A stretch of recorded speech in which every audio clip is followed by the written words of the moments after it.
welcome back to UC Kayla TV. Or if it's your first time, welcome to UC Kayla TV. I'm your girl Kayla, and thank you so much for joining me on this Thursday. Now, y'all, please don't trip, but this is my review for Monday night's episode that should have been posted Tuesday of All American Homecoming Season 1, Episode 8. Before we get off into it, though, if you have not already, please go ahead and subscribe. Hit that subscribe for me. Remember to like, comment, and share if you like the content, guys. All American Homecoming, guys. We're in 8 episodes. And if my interest does not grow, I don't know if I'll continue to review it into the second season. But we'll see, guys. It's new. I'm not giving up on it yet. I just was really busy on Tuesday. No cap. And then I had a Sisters exclusive come out on Wednesday. If you watch Sisters on BET, you can go check out my other videos. So I just never had time to post a video, y'all. So here we go. All right. So we're going to start off with the synopsis. If you're new here and you see me looking over, I'm looking at my notes. And I also do an HBCU theme breakdown of the episode because that's the way the show is built. So we'll just have titles for the different parts of the breakdown. That's all I'm referring to. All right, synopsis, y'all. Episode 8 is called Just a Friend. When Damon goes home for a quick trip to get answers from his father about his adoption, Simone drops everything to be his support system. Thea and Nathaniel immerse themselves in sorority life by helping with the gala.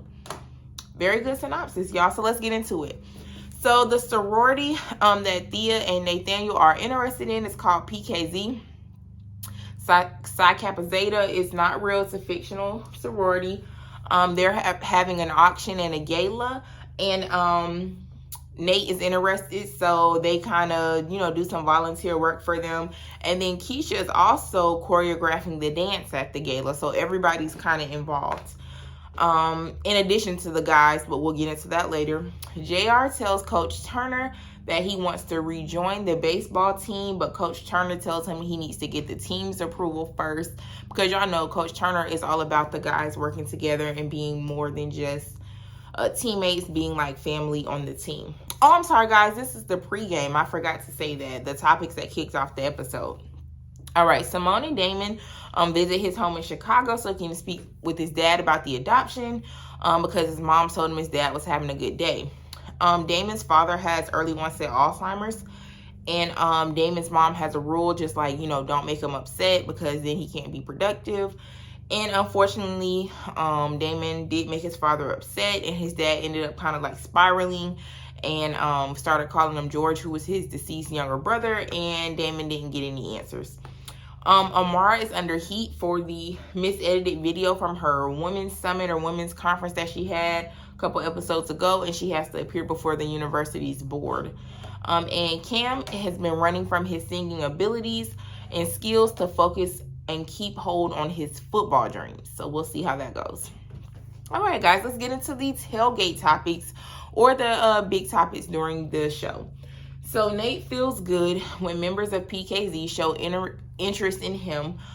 Thea is beside Nate and trying to gain interest, but she's a legacy, which means one or more generations of her family belong to the sorority.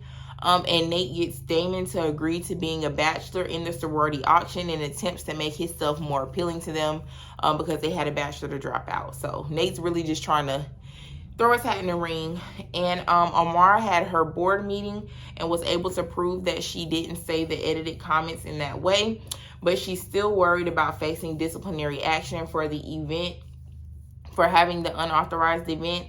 And Amara also peeps how Simone has been dodging Jordan.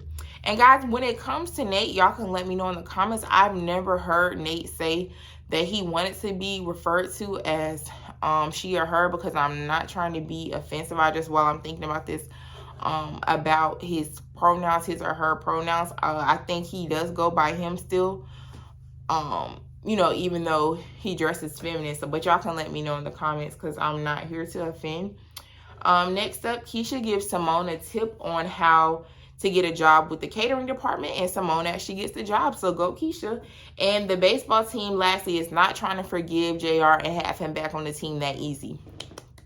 Kudos to them. Now, I am glad how the episode ended, and we'll get to that, but I just felt like Damon was like way too eager to accept his apology last episode because it wasn't even that sincere or genuine. I was like, sir, for the way you was acting, you need to be sincerely going above and beyond and apologizing. So I'm glad they didn't take the apology the first time. All right, in this episode, who are our rival teams? We only had one. Rival teams just mean the antagonist of the episode, and her name was Margot, and she was a member of PKZ, and we'll get into that in a minute. Next, let's get into the halftime show, or the big parts of the episode. Like, this is the meat of the episode right here. Damon finds out that his dad is being admitted to the hospital because his blood pressure elevated after their visit, and Simone comforts Damon because he felt like it was his fault. So that was a very heartfelt moment. Then Keisha walks in on the end of their little tender moment and confronts Simone about being an emotional cheater after catching her and Damon. So boom, there you go. Amara gets good news from President Allen that she will not have to face any further disciplinary action from the board. He brought her some wine to celebrate, and she let him stay. We'll talk about that in a minute. Cam sings with the ATLs at the gala. The ATLs are like a bunch of students that go to Brinkston who sing together and perform. JR speaks to the team and tells them the real reason why he was acting out and why he quit the team. He also finally gives Damon a heartfelt apology. Like, that's what he should have did last week. And the team takes JR back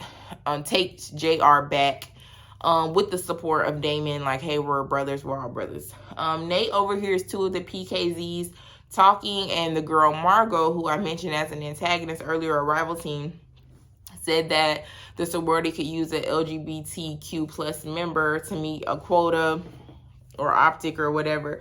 And then Nate heard and withdraws his interest. And lastly, Simone and Damon share a dance and almost share a kiss before Simone snaps out of it and runs off, saying she needs space. All right, y'all. So let's get into I'll get into that later. Let's get into the post-game turn-up, or the bombs dropped at the end of the episode. And there were a couple.